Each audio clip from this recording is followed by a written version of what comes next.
all Yeah, of I these women, understand what you're saying, but the only reason I was saying that is because I don't think that but they're as losing. many of the younger women have. I don't think as many as the younger women have that ability to peer bond how you're describing, because they are, Mhm. Yeah. more sexually active as far as our partners are concerned, and they're desensitized to it. And But that's a it's consequence between of that.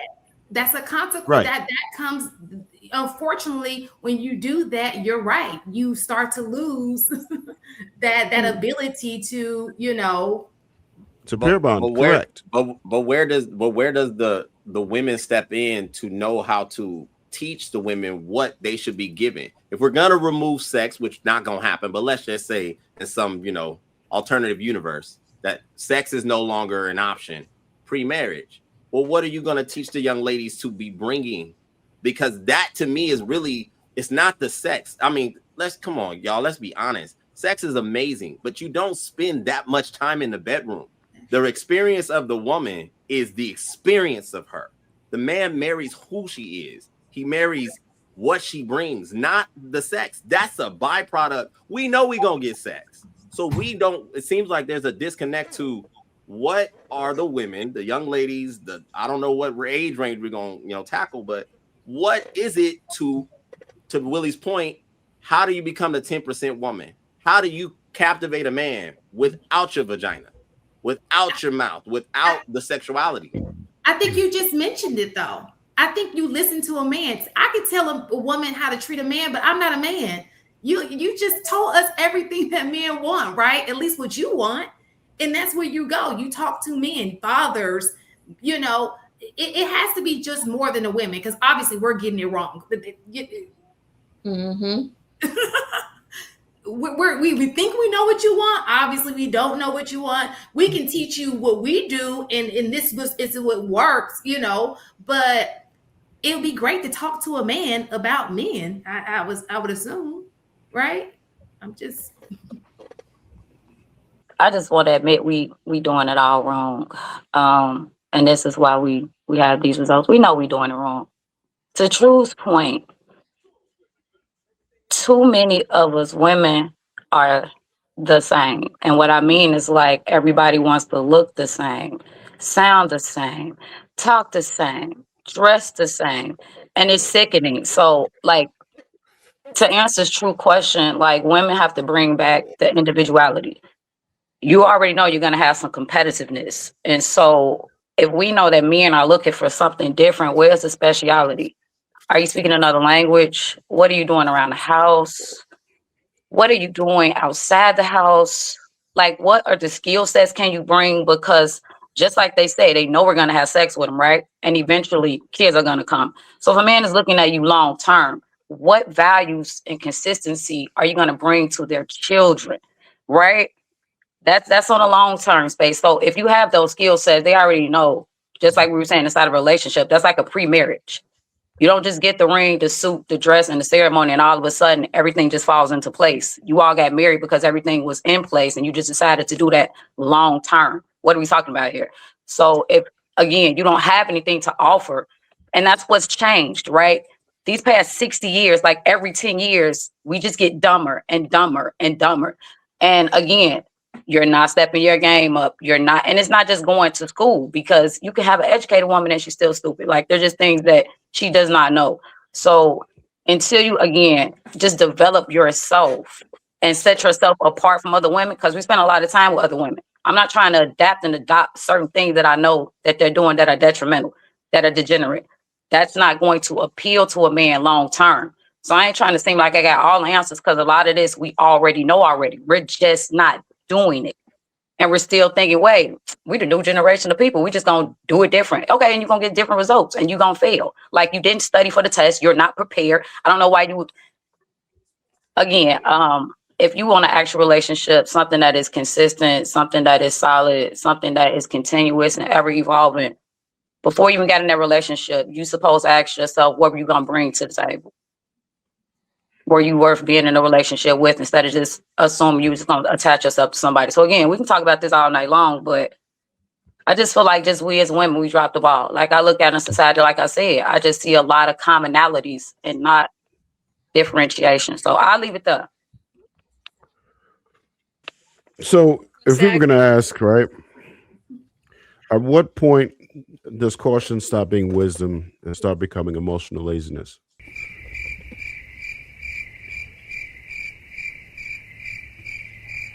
After the first time I told you, you like, because you told me the first time. That's like my analogy. Like you touched the stove. After I told you, sweetheart, it's hot.